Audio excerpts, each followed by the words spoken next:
In Sanskrit, ruddha means a boundary or a limitation. And a or ni negates. Just like sometimes, we, to call them philosophers is obviously rather generous. But some individuals say that the supreme, the absolute truth has no form, no qualities, because of this phenomena of nirgun. Nirguna, guna means qualities, ni means there's none. So they think because Krishna is nirguna, he has no qualities, the impersonalists. But what it actually means is, it means he has no material qualities. That's what it actually means. So, nirguna, adharma means the religion, right? Dharma means religion. Adharma means that which is not the path of true benefit for human beings. So ani, when you have ani, it completely negates it. So it means there's no question of Krishna having any limitation. It's also actually Aniruddha was Krishna's grandson in Krishna's Leela. His son was Pradyumna. He had many in Dwarka he had 16,108 palaces and the same amount of wives. And each wife, I think, had 10 children. Not even King Yudhisthira could remember all the family. There were millions of children, grandchildren. They ran into the millions. And of course, don't forget, Krishna doesn't get old, right? It's not like, he stops his Leela at a certain point because, his body's not up to it anymore or anything. No, he's completely transcendental. Nirguna. No material qualities. But of course, the source of all spiritual qualities. So anyhow, this is the... in the temple we've been doing the Path of Perfection lecture series. And today, is this loud enough? Can everyone hear? Because it doesn't sound very well. The topic for today, which I was given, was yoga for the modern age.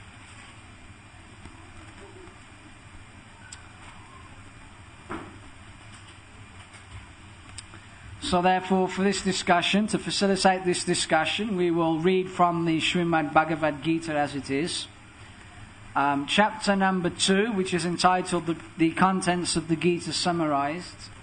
And we will read from text number 50. Translations and purports are, of course, by His Divine Grace, A.C. Bhaktivedanta Swami Prabhupada. Srila Prabhupada ki! So everyone can fold their hands in pranam mudra, and while meditating on the beautiful forms of Shri Radha Gokulananda, we can chant this prayer after myself. Om Namo Bhagavate Vasudevaya.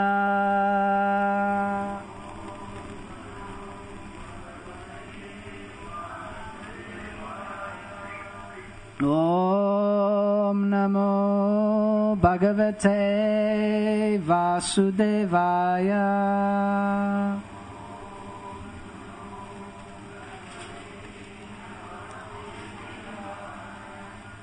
Om Namo Bhagavate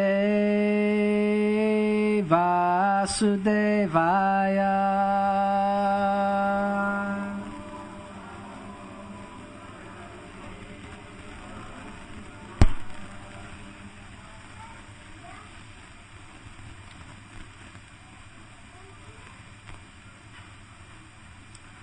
Bhukti yukto jahati ha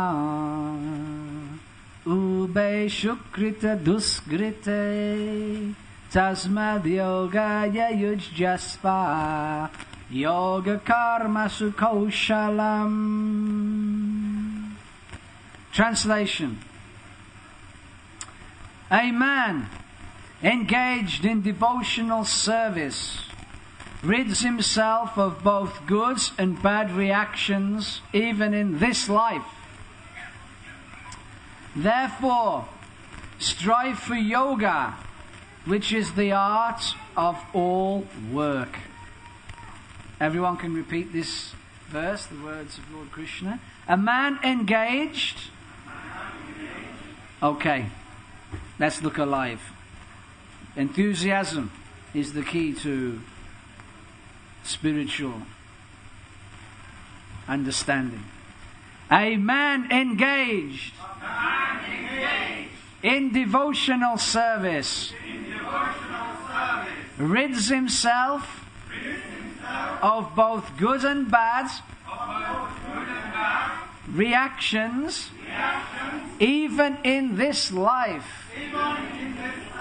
Therefore, strive for yoga, which is the art of all work. Purport by Srila Prabhupada. Please listen very attentively. Since time immemorial, each living entity has accumulated the various reactions of his good and bad work. As such, he is continuously ignorant of his real constitutional position. One's ignorance can be removed by the instruction of Bhagavad Gita, which teaches one to surrender unto Lord Krishna in all respects and become liberated from the chained victimization of action and reaction, birth after birth. Arjuna is therefore advised to act in Krishna consciousness, the purifying process of resultant action. Om Ganatimarandasya Gananjanan Shalakaya Chaksuran Militam Jena Tasmai Shri Gurave Namaha. Mukum Karoti Vachalam Pangum Lange Tegadim Yat Kripa Tadam Vande Shri Garam Vinataniram.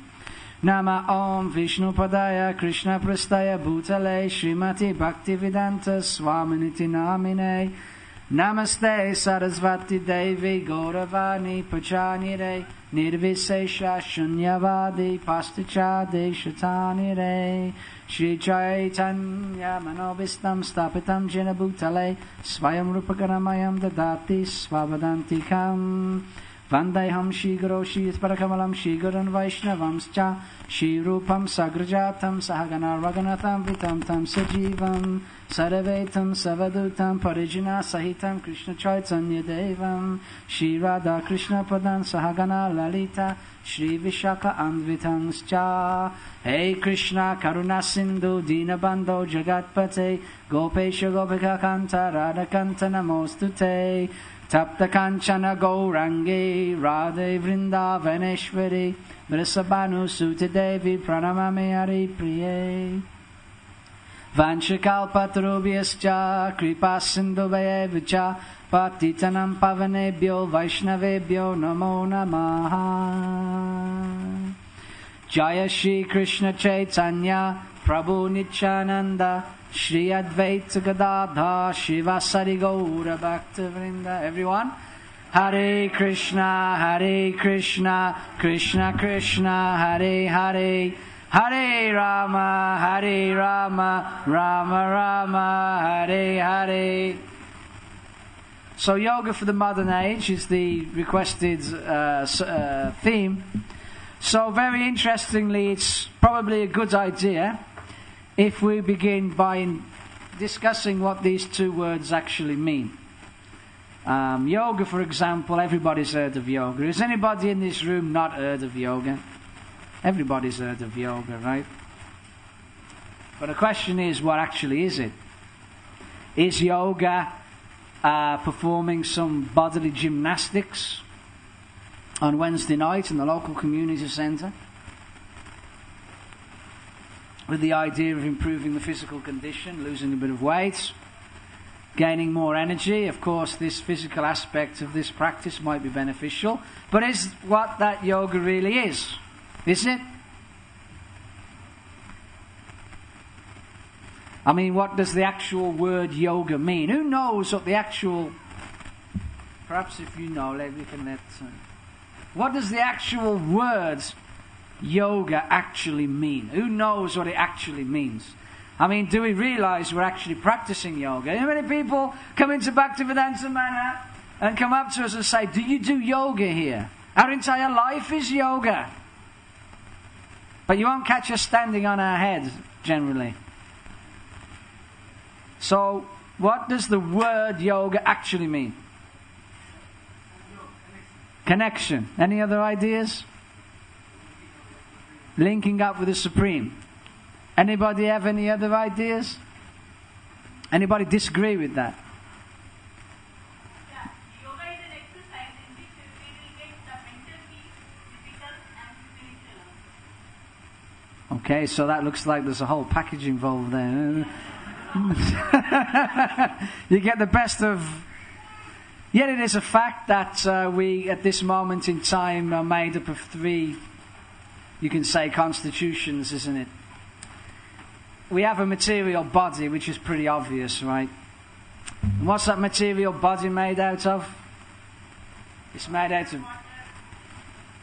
of water, yep. Air. Everybody breathes, hopefully. Huh? Earth, we all have bones and skin, right? Turns into dust someday. Fire, yeah. Ether. The ether. Yes, we all have fire in the body. Hopefully everyone has a body temperature. Right? Air is obvious, water is obvious, air is there. The ether. The ether is very interesting, isn't it? The ether, of course, we all have a physical body, but we all have an ethereal body as well. That Krishna describes is made out of the mind, the intelligence, and the false ego. The mind being one of the major functions, perhaps the main function of the consciousness, is something called the mind. Big discussion in yoga, because actually the entire yoga system revolves around controlling this faculty, actually. One who has an uncontrolled mind will never achieve perfection in yoga. In fact, one with an uncontrolled mind will find it very difficult to make even material progress. So yes, we have a subtle body. There are certain individuals who have to live in this material world without a physical body. They just live in the subtle body. Right? We call them bhuta in Sanskrit, or they're called ghosts in English. They have a subtle body, but they don't have a physical form. But they live in this ethereal substance, which is like a subtle material interspace between the physical manifestation. And then, of course, we have the real body, the real soul, the real self, which is, of course, in Sanskrit is called the Atma, or in English we call it the... So we have 3: material body, earth, air, water, fire; subtle body, the mind, the intelligence, and the ego; and the actual spiritual true self, which is, which qualities? 3 qualities: Sat, Chit, Anand. Sat means eternality, Chit means knowledge. Anand is that elusive stuff called happiness, bliss. So yoga, the practice of yoga, the benefits of the mental peace and the physical health are actually the side effects. They're not, although there is definitely benefit there, it is not the ultimate goal of yoga. Is actually the spiritual body. The soul is actually the goal of yoga. Understanding what is the soul. And yes, the word itself, translated into English, actually means to connect, to join together. Now, what are we joining together here? It means to understand who and what is the soul. Who is the Supreme Soul? God. God, just like we are all, Krishna says in the very beginning of this book, isn't it? That every single one of us is an eternal individual. Sometimes, not understanding the Bhagavad Gita, Krishna, or misinterpreting the Bhagavad Gita, some paths advise us or try to inform us that after this body's gone, the individuality is gone. We're all one. Anybody ever heard that before? In the modern New Age philosophy, they'll say, I am you and you are me. Right? We're all one. We're all connected. I am you and you are me. And does anybody agree with that? If I am you and you are me, everyone, you can just come at the end of class and give me a wallet. It doesn't matter if I've got the money or you've got the money, because I am you and you are me anyway. So maybe I should just collect all the wallets at the end of the... Right?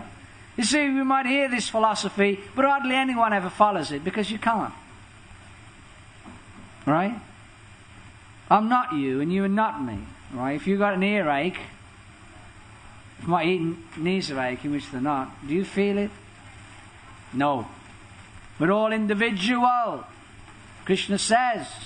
And this individuality is not the body. This individuality is not the physical body. This individuality is not the subtle body. The individuality is actually the spiritual body, the soul. And the process, you see, what we call religion in the West, they call yoga in the East. Religion means, or at least it's meant to mean, understanding I am an eternal individual. Understanding who is the supreme individual, Krishna. Understanding what is my relationship, not just for the next week or two, but permanently with God, and how to act in this relationship. This is called yoga.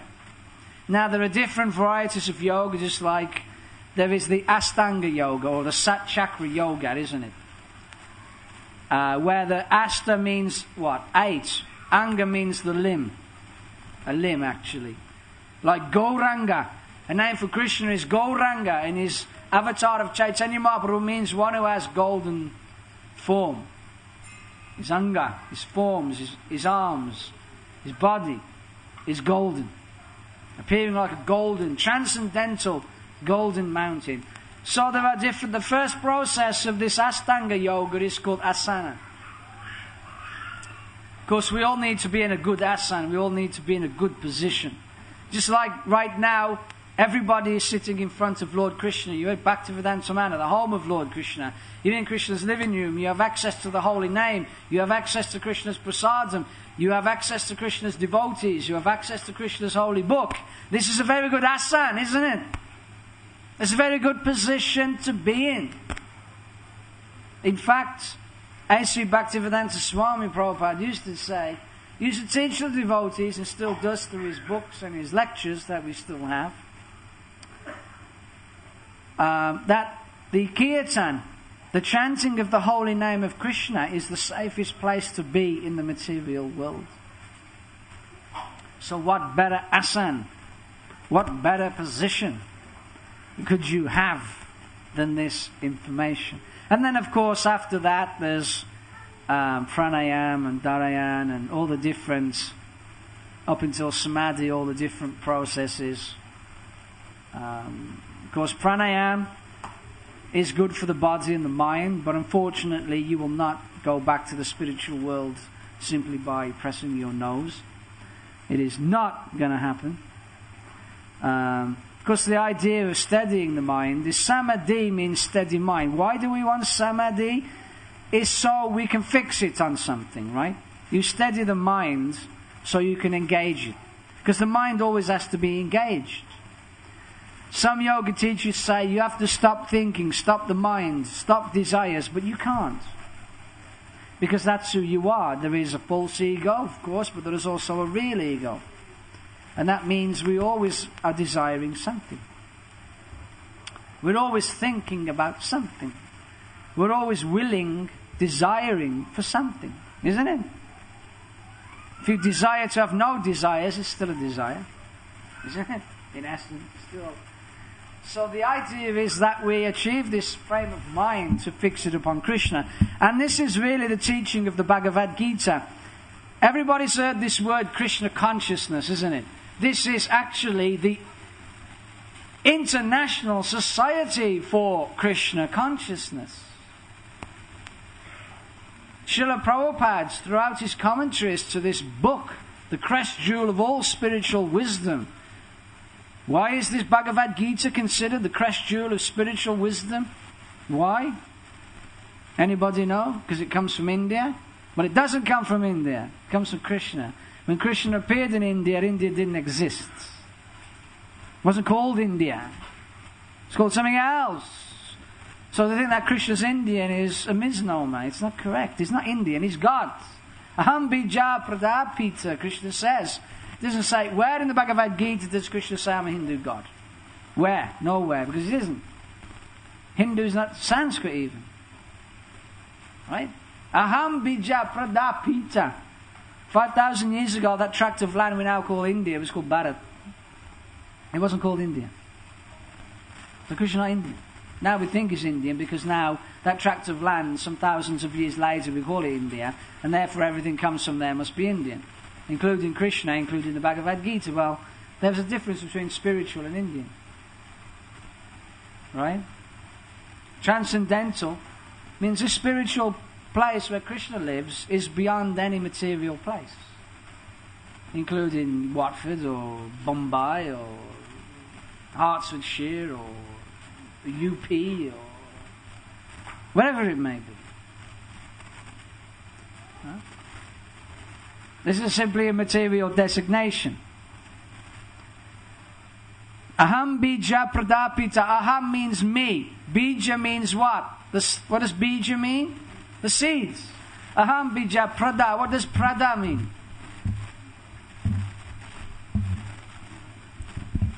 Given. Or the praja. Praja means the citizen action. Just like sometimes, it means progeny. From the seed comes the progeny, right? Yes? So he's the giver of all the progeny. Prada. Pita means what? Father. So praja, just like for example, sometimes this word Pradapita. Sometimes in the Western Hemisphere we hear people argue, because obviously Krishna consciousness, all the we're all vegetarian, pure vegetarian.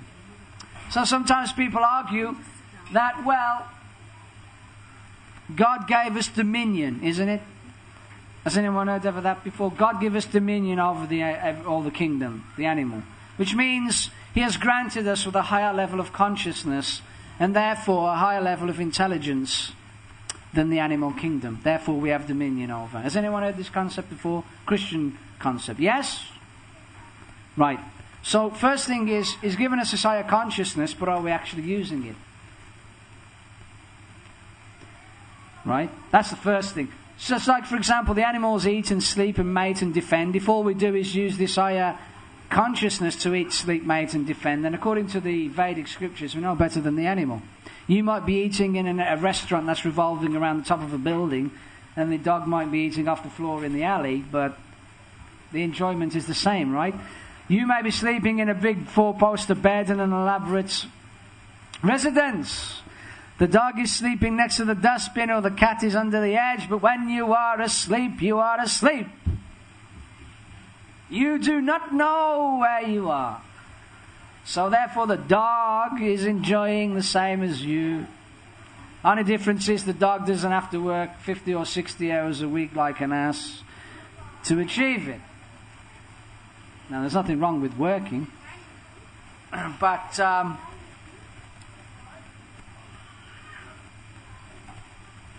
so that's the first thing. So we've been given this higher consciousness. So the first thing we have to question is, are we actually using it properly?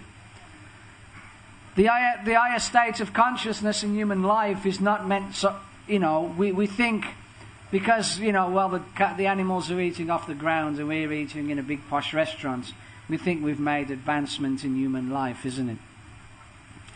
Just like in India, I think is it Delhi, they've got an underground system? They've had it for some years, is it? Anyway, we make some underground system, and we think we become very advanced. But as A.C. Bhaktivedanta Swami pointed out, the rats, they've also got an underground system. Right? And it's older than yours, and it's more elaborate. So just because you create some, doesn't mean you've advanced. Doesn't mean we're advancing as a human society. Just because we got trains under the floor. The rats are also tunneling under the floor. Doesn't make... Right? So they say, and then of course they argue, well, you know, we can do what we want to every other living entity because we got... You see, the word dominion comes from the word domus, which means king. So, the idea is that God has made us the king of the citizens so we can go around killing them and torturing them and eating them. Right? Wrong.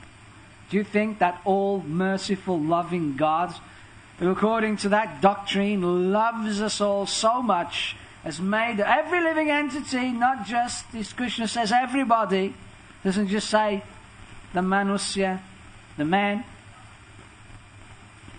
As that all-merciful, loving God made us the king of the citizens, the praja. That's what praja means, this thing, that the citizens. The animals are also the citizens. They also live here, no? They're also God's praja, according to Krishna here. So does this all-merciful, loving God who loves every living entity so much has made us the king of the praja, the citizens, so we can go around torturing and killing them? Is that the symptom of love?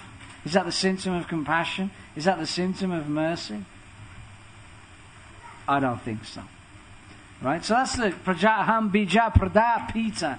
Krishna says, I am the seed-giving father of all living entities.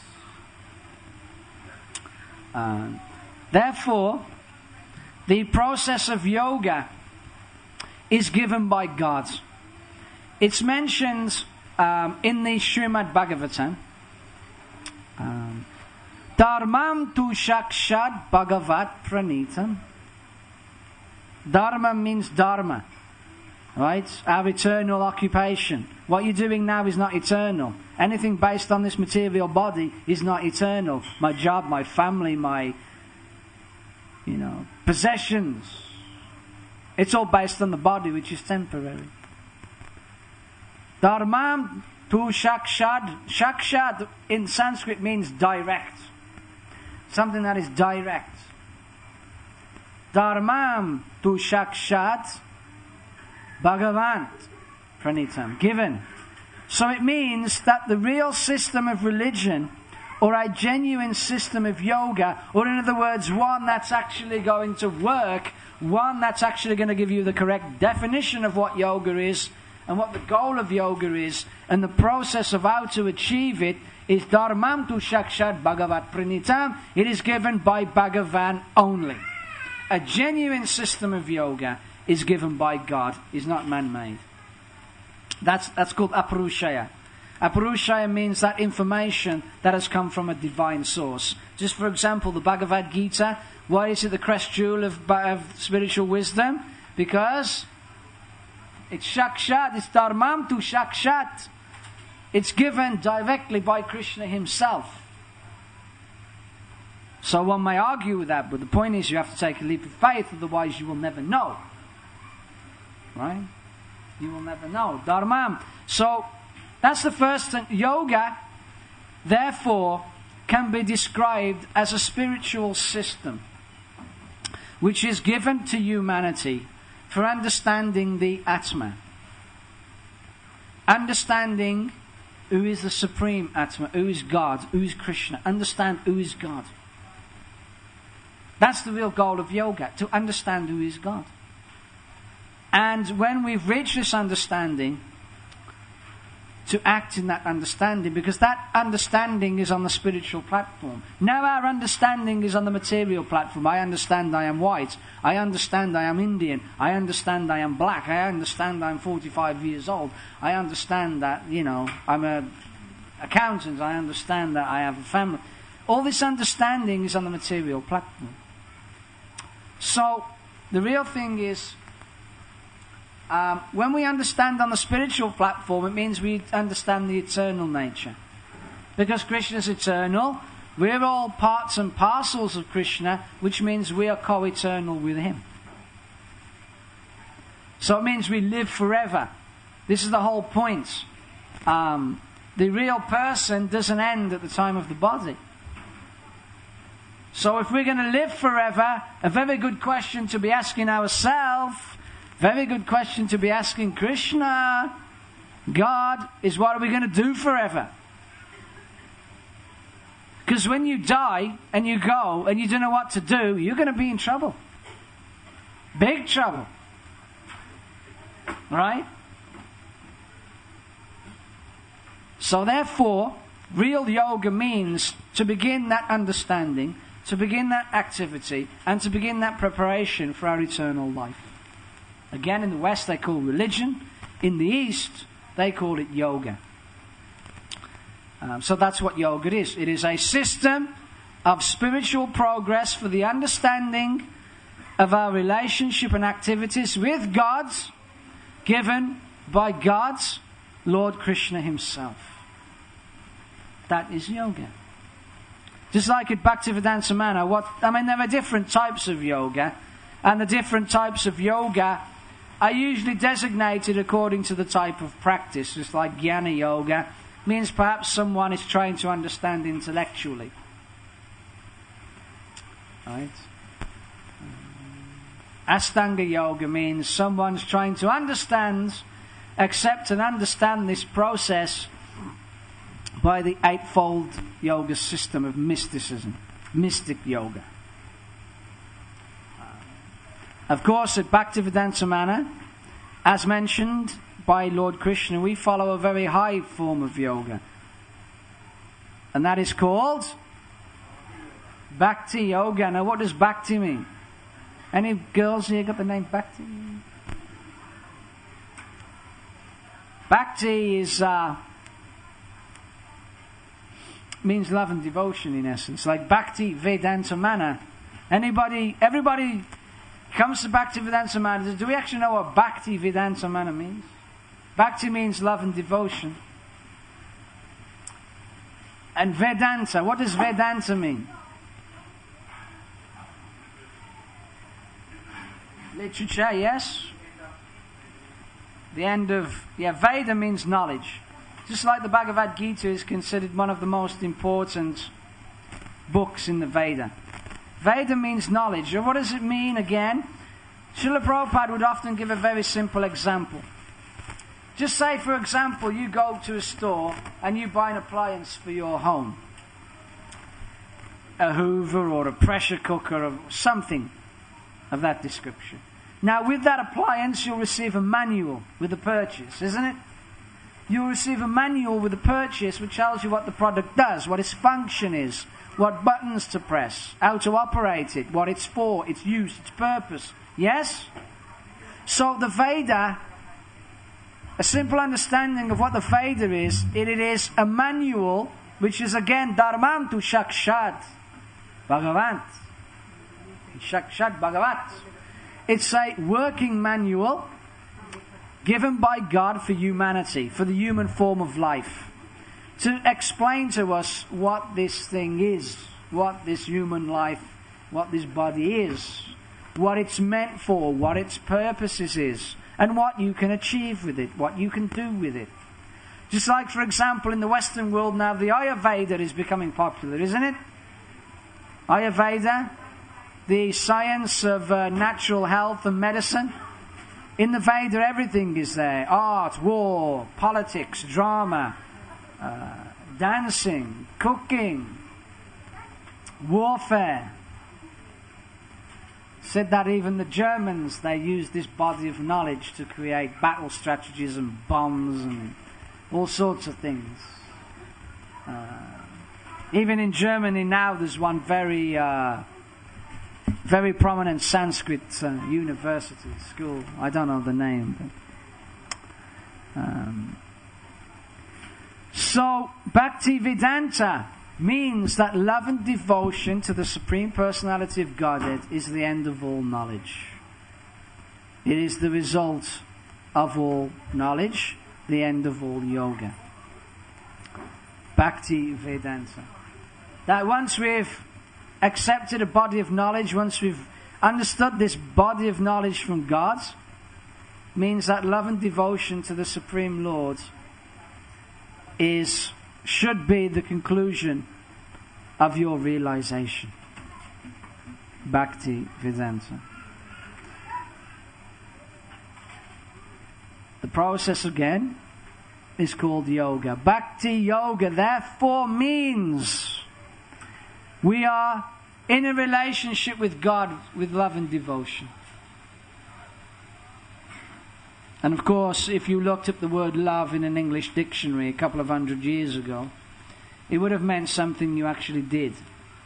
Not some, floating emotion that comes in and out of the consciousness here and there. It means something you actually do for someone. A manifestation. Right? Activities. It's like in the spiritual world you have the gopas and the gopis. Isn't it? They're all existing and living with God, Krishna, on the basis of this devotion. The spiritual world means devotion. Therefore, if one wants to enter into this kingdom of Krishna, of God, through this process of yoga, one has to be what? A devotee. Without becoming a devotee, how do you expect to ever attain God? Krishna. Just like the example is there, we all love all children, isn't it? We are fond of all children, but whatever happens, we always have a special affection for our own, isn't it? Yes? Agreed? Natural. So Krishna, Aham Bija Pradapita, is the seed-giving father of everyone. Yes. He loves everyone. But he has a special affection for his own. In this context, who is his own? The devotee. Of course. So the topic is, how can we achieve all these things in the modern day and age? Because one could argue, well, we're not living 2,000 years ago in India where everything was a bit more conductive. We have to go to work every day and we can't all just sit up the Himalayas eating carrots and meditating, and we don't have time to stare at candles before we go to work and, do all these... So what does this word modern mean? We've understood the context of the Veda. We've understood the process of yoga, the process of religion. So what does this word modern actually mean? Anybody got any ideas in this context? What does modern mean?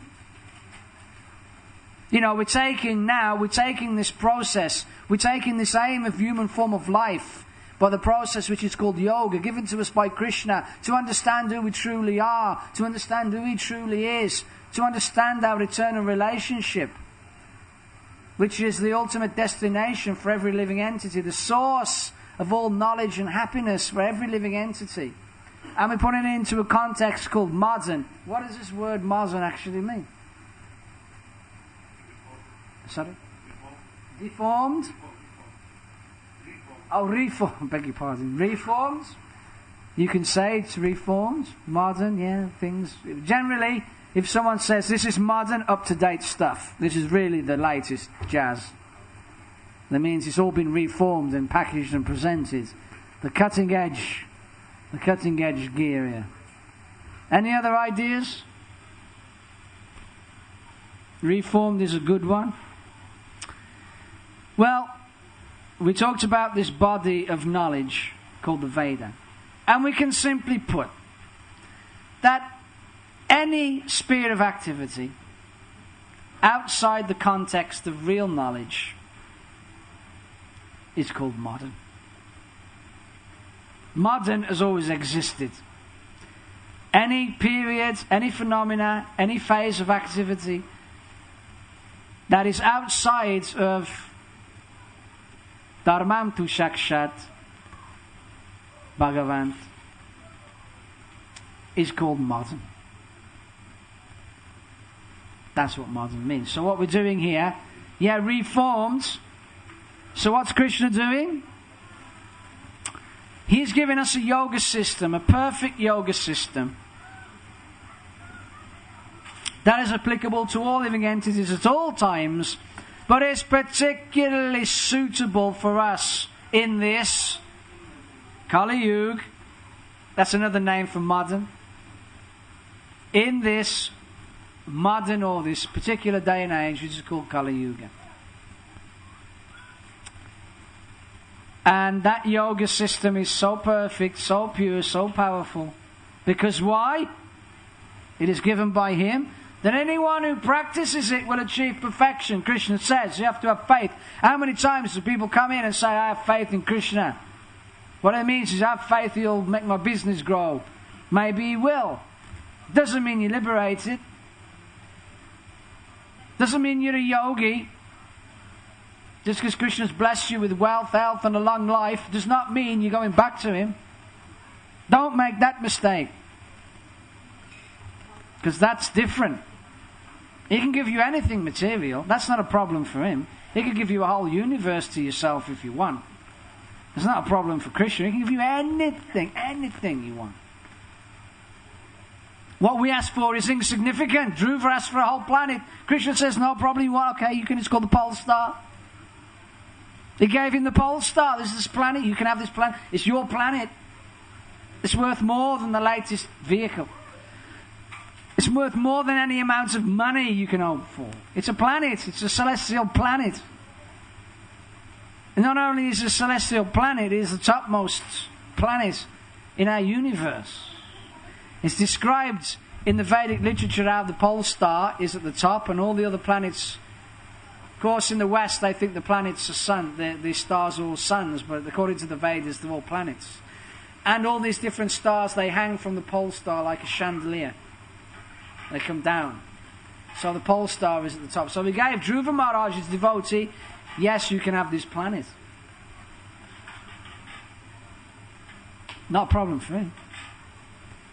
So, faith in Krishna, sometimes we say, like, I was just discussing this with some people earlier on. You may have every type of material opulence granted by Krishna, and good luck, maybe He will. There's nothing wrong with that, but it doesn't mean you're liberated. It doesn't mean you're in the liberated stage of life. In fact, it might even make you more conditioned. That's why sometimes Krishna gives reluctantly. Right? Just because if I give you a nice gift, you may remember me from time to time, but it doesn't mean your whole life is going to revolve around me. Why should it? So just because Krishna grants you with a benediction or a boon or what we consider a blessing, doesn't mean the individual may necessarily revolve the whole life around him, which is what Krishna's asking us to do here. So what does it really mean to have faith in Krishna? It means to accept what He's saying.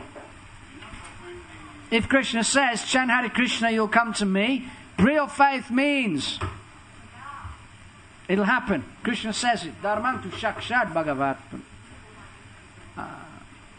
So, what yoga system? What is the process given by Lord Krishna for this particular phase, this day and age? Harinam Sankirtan. Golokera Prema Dan. Harinam Sankirtan. Prema means love. Dan means to give in charity, isn't it? Like you have Go Dan, Kanya Dan, Nana Dan, Desperate Dan, right? Prema Dan. This chanting of Hare Krishna is a gift of love from the spiritual kingdom. And this is the perfection of yoga. Why? Because if we chant Hare Krishna, we can be with Krishna directly. No joke. No exaggeration. In fact, to consider the glories of the holy name of Lord Krishna to be exaggerated is a great offense to the Lord. It's not exaggerated. Krishna invests His full potency into this name. Just like if I said the name of your close friend, from the name of that close friend would become the image of your friend. We generally think in pictures, right? Yeah? And then from the image of that friend, the form of your friend, you can see what he dresses or she dresses like, who she hangs out with, what they like to eat, their likes, their dislikes, preferences. Everything about that person become manifest in your consciousness simply by hearing the name. If you don't hear the name, you'll not get the form, you'll not get the image, you'll not receive the rest of the information. So, by chanting Hare Krishna, by hearing the name, Shravanam Kirtanam, we can actually hear the name of Krishna. From the name of Krishna, Krishna will reveal his form. From the form of Krishna will become his abode, his associates. Everything about him is revealed. So this chanting of Hare Krishna is very important. It is the prescribed method given to us by the Lord. It is the yoga for the modern age. There's no question. So this is our request. If you please, just chant Hare Krishna. Take Krishna Prasadam. Study this great book. Come to the temple. Pay your pranams. Offer some seva to the deity. And what does Krishna say? At the end of this life, you can qualify yourself to return to be with him in the spiritual world. Thank you all very much. All glories to Srila Prabhupada.